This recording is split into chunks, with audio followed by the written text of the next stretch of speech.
मैं हूँ doctor Hafsa Haider, homeo physician. और आज का हमारा टॉपिक जो है वो है हेड्रोसिस, ओवर स्वेटिंग, यानी हाथों, पाँव और पूरे बॉडी में ज़्यादा से ज़्यादा पसीना आना।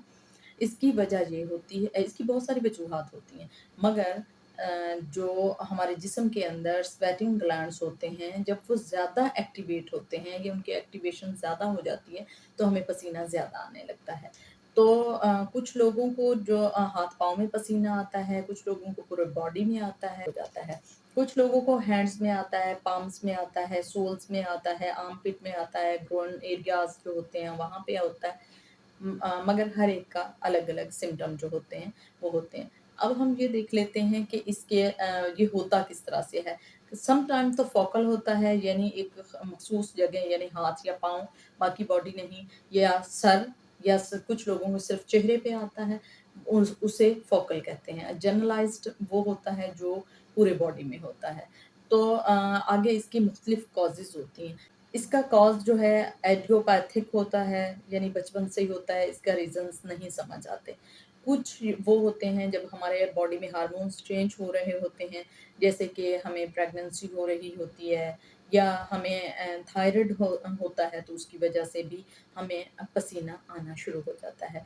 तो मुख्तलिफ़ किस्म, समटाइम जेनेटिक भी होता है, जैसे कि हमें बीपी हाई होता है या शुगर होती है, थायराइड होता है, गाउट होता है, क्योंकि हार्मोनल चेंजेस हो रहे होते हैं, इसलिए हमें मखसूस अदवार जो होते हैं, ये मखसूस पीरियड जो होता है उसमें पसीना आता है, उसके बाद नहीं आते हैं। मगर समटाइम ऐसे भी होता है कि हमें कुछ ऐसी बीमारियां होती हैं, जैसे कि डायबिटीज़, जैसे कि ब्लड प्रेशर, गाउट, गठिया जिसको कहते हैं, तो उसमें हमें बहुत ज़्यादा पसीना आना शुरू हो जाता है। समटाइम ऐसे होता है कि बचपन से अगर हमें शुगर हो रही है, ये हमारे पेरेंट्स में किसी को है, तब भी बचपन से पसीना आता रहता है, तो ये वजूहात भी हो सकती हैं। ओबेसिटी होता है, मोटापा होता है, उसकी वजह से भी हमें पसीना आता है।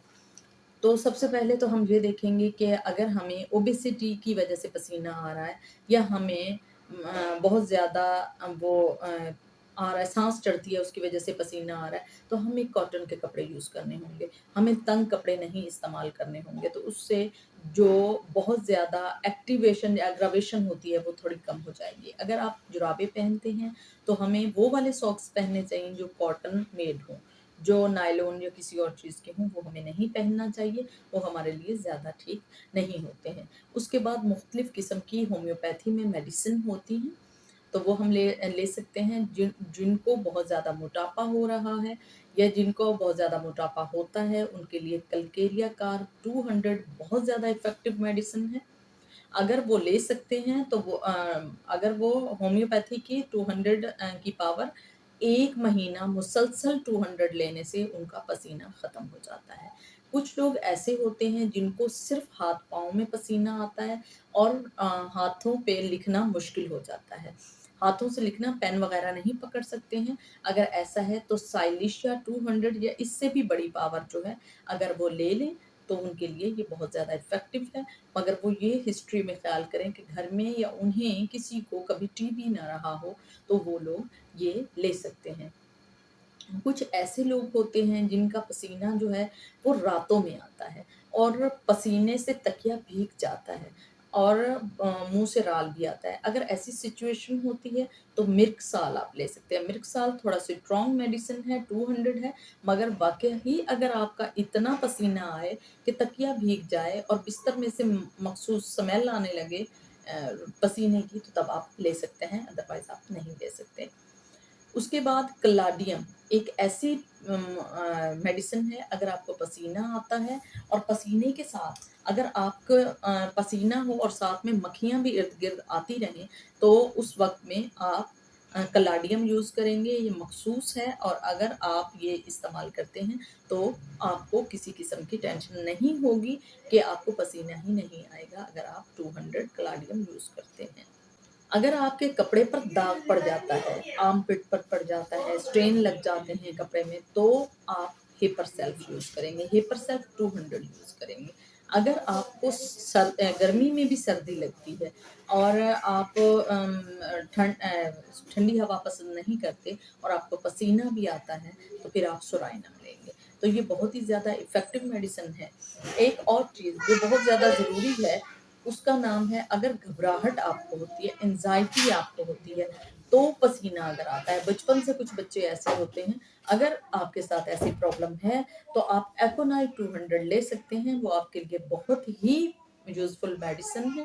अगर आप वो लेंगे, एकोनाइट 200 आप ले लें, आपका डर खौफ भी जाता रहेगा, और जो डर खौफ की वजह से पसीना आता है, तो वो भी आता रहेगा। मगर कुछ लोगों को मैं ये बताऊँ कि कुछ लोग ये समझते हैं मुझे डर खौफ नहीं है, मगर उनके अंदर एंग्ज़ायटी बनी रहती है। अगर ऐसी बात है, तो उन लोगों को हाइड्रोसिस है, तो वो एकोनाइट लेंगे। सोराइनम के लिए एक और बात मैं बताती चलूँ कि ये लोग थोड़े-से शकी मिज़ाज होते हैं। शक का मतलब ये नहीं होता किसी और पर, वो खुद ही डाउटी होते हैं। सपोज़ उन्होंने कुंडी लगाई है या नहीं, वो बार-बार देखते रहेंगे। उन्होंने चूल्हे पे कोई चीज़ चढ़ाई है, उन्हें यूँ लगेगा जैसे मैंने आग बंद ही नहीं की है, या कुछ और ऐसे डाउट्स होंगे जैसे गाड़ी को बंद करके आया हूँ या नहीं है। अगर किसी को हाथ-पाँव में पसीना आ रहा है और साथ में इस तरह के डाउट्स भी जो क्लियर नहीं होते हैं, अगर ऐसा है, तो वो सोराइनम 200 लेने से ठीक हो जाएगा। और अगर पसीना आने के बाद उनके जिस्म में ख़ारिश भी होती है, वो तकरीबन हर पसीने की वजह से होती है, मगर कुछ लोग ऐसे होते हैं जिनको न जिस्म के ऊपर ख़ारिश सी बनी रहे। अगर ऐसा है, तो उसके लिए आप सोराइनम लें, सोराइनम 200 लेंगे और आप बिल्कुल ठीक हो जाएँगे। अगर हम हाइड्रोसिस को समराइज़ करते हैं, तो मोटापे के लिए कलकेरिया कार्ब बहुत अहमियत के हामिल है।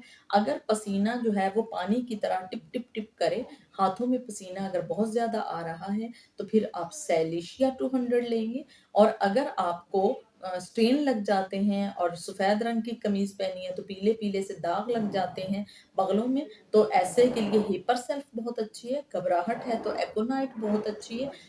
और अगर आप शकी मिज़ाज हैं, सोराइनम बहुत अच्छी है। और अगर आप बैठे हैं और इर्द-गिर्द मक्खियाँ भिनभिनाने लगीं पसीना आने की वजह से, तो क्लाडियम 200 आप लेंगे, तो ये बहुत ज़्यादा इफ़ेक्टिव मेडिसिन है। अगर आपको ये टॉपिक पसंद आया हो, तो प्लीज़ आप इसको लाइक कीजिएगा, शेयर कीजिएगा और सब्सक्राइब कीजिएगा। ओके, अल्लाह हाफ़िज़।